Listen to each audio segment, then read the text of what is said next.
За үчимэндээ. За 2 хоног би өвдөө сошиалд орж чадсангүй. Тэгсэн манай Баян-Онгор аймгийн Бууцаагаан сумын Баян-Бүрд баг гэж яг л миний өссөн газар л да. Багийн маань нэг иргэнийг шонхор шууганд явж ирсэн арабууд амь насыг бүрлгэж алсан байна. Хүүгийнх нь нүдэн дээр аав нь толгойг нь бяцтай ирсэн гэж аимшигтай гэмтэр гарсан байна. Их харамсалтай байна. Нутгийнхандаа болон амь насаа алдсан хүний ар гэрийнхэнд эмгэнэл илэрхийлье. За Монгол улс жилд өнөөдөр хэдэн шонхор шуу зарахгүй бол болохгүй байна гиндэ. Одоо болоо тамхи татаад ядуурдгүй таруу галаад баяждггүй гэж хэдэн шонхор шуунаас болж сүүлдээ арабуудад бүр азаргалуулад иргэдээ алуулаад дуусгах нэг үү болцсон дээр шүү дээ. За тэр хүний ам бүрлэгсэн тэр нөхөрт бол мэдээж одоо Монгол улсын эрүүгийн хуулиар ял өгөх нь тодорхой. За гадаадын иргэн орооцолдсон энэ эрх зүй хуулийн асуудлыг бол харьяаллын дагуу улсын мөрдөн байцаах газар одоо ч ямар ирдэг гэлээ. Хуучнаар бол улсын мөрдөн байцаах татж шалгах ёстой. Би өнөөдөр Баян-Онгорынхаа цагдаагаас асуусан. Тэг ерөнхийдөө хот руу шилжүүлээд харьяаллын дагуу явж байгаа гэж байна. За нөгөө шонхор шоу алах гэж явж байгаад хүний амнаас ирсэн нөхрөгөө 48 юм байна. Үргэлжлүүлээд 20 цагдж байгаад хуулийн хариуцлага хүлээх ёстой. Монгол улсын хууль гадна дотны хэмбгаач байсан, том тэр бунтанч байсан, баянч байсан хууль бол хүн болгонд ижилдэг шүү. Үйлчлэх ёстой. Тэр нөхөрд бол хуулийн хариуцлага хүлээх ёстой. За тэгээ шонхор шуугнаас хэдэн төгрөг болоод юу гээгүүлээд байгаа. Юу ч гээгүүлэхгүй байгаа шүү дээ. Дараа нь гадаадад одоо өргүү зард гаргаад тэнэл дуусгаж байгаа ч тийм. Ер нь орлого олоод зарлагаа зөв зохицуулж чадахгүй бол манай Монгол улсад өнөөдөр болж үтчих юм алга байна шүү дээ. Яг нэг үгэлэгт. Тэгээ иргэдэд одоо бензин шатах олдохгүй хахад арабуудад ямар амир бензин шатахутай юм бэ? Саавс Баян-Онгорт очиод хүний амир студио явж шүү дээ.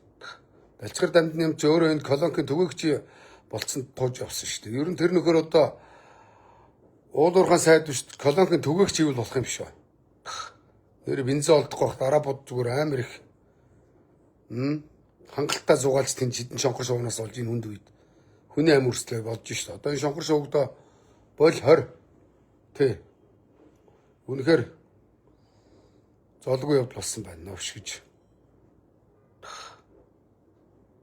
За тэгээ одоо ер нь гичнээн жилд шонхор шуугны зөвшөөрөл өгөөд хичнээн араб ирээд Монгол улсын төсөвт гичнээн төгрөг орж ирээд байгаа юм бэ.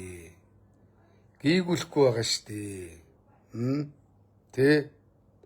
Арабууд тэгээд нэг ирээл нэг Монгол улсын эдийн засгт бодиттой хувь нэмэр оруулаад байгаа юм уу? Тийм байхгүй байгаа шүү дээ. Тэгээ нөгөө худлаа буруу намынхан чинь эсэргүүцэлээс нодны яасан та нар? Арабуудаас хангалттай мөнгө зусалсан уу?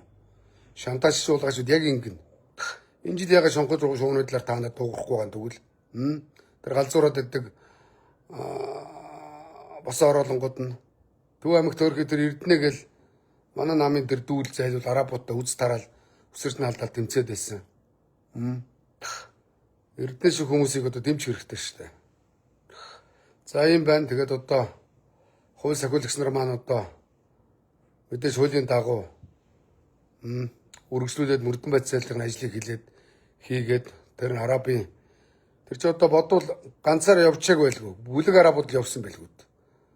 Дуракуудад бөөнөр нь ял өгөх хэрэгтэй шүү дээ. Хүний нутагт ирчээд усын уул явсан дагна гэж хууль дүрм журм биелүүлээ явахгүй мөнгөтэй болохоор хүн алж болдог гэж ойлгосон юм багтаа новшнууд. Арабууд ч одоо энд бол даам ингэ үстэй. Тэр баг улс дотор улс байгуулчих гэдэг нэг үү новшнуудад Монгол улсын хуулийг мэдрүүлэх хэрэгтэй шүү дээ. За юм байна да. Тэгээд золгүй явдал гарсанд дахин гүн эмгэл илэрхийлье нутгийнхандаа. Баян-Онгорын Баян-Бүрд гэдэг баг бол Баян-Онгор аймгийн Бууцаагаан сум. Би Байдргийн гол дээр наашаа гол гараад бөмбөгөр шаашаага Бууцаагаан Баян-Бүрдийн нутаг гэж явдаг юм. Миний өссөн дөрсөн газар байгаамаа. Тэгээд арай л дэндүү байна да. Тэгээд Эдгээр чинь тэгээд бүс зааж өгд юм уу яадг. Хамаагүй тэгээд хүссэн газраараа тэгээд шонхор шуугаагнахаа явж идэм үү? Кават бол цаасан дээр тоо шүү.